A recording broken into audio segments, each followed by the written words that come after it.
So, we did a thing. We live near an old abandoned barbecue place, and we've been staring at this camper underneath the barbecue awning of the building for 2 years.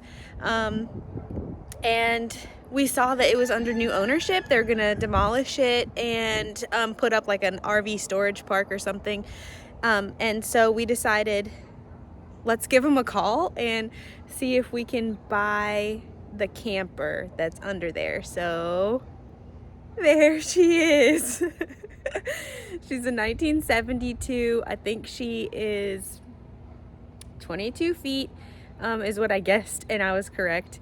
And we want to renovate it and put a Airbnb. We have 15 acres of land in another state and thought it would be cool if we put it up there for our use, but also like it's wooded area, maybe for like hunter use or just anyone looking to get away. So we want to renovate her. Let's take a look inside.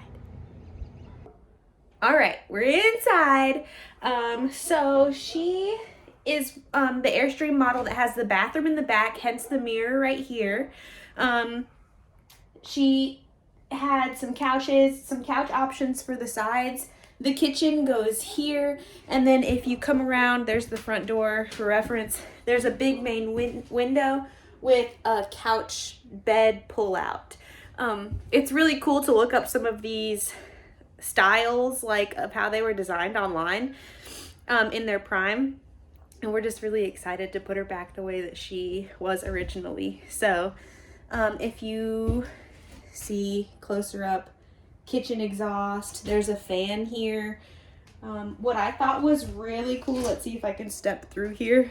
Okay, so what I thought was really cool is that there's the toothbrush holder, and over there is a soap holder and a towel rack. So instantly, and then you can kind of see right here where the wall was.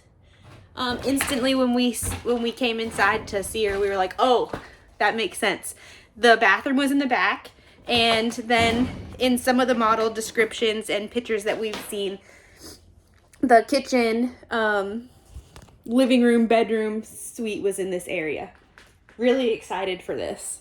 Really excited. So some of the designs that we're looking for like the B&B, I'll put pictures of, but we are looking for like a platform. We want to make a platform deck with those bulb lights, and then the Airstream kind of in a permanent location, and then not sure if we want to restore this to be an actual bathroom or if we'd like to put like an outhouse shower thing, kind of like at campgrounds on our land. But we'll see. We're really excited about this. Can't wait to do the rest of it.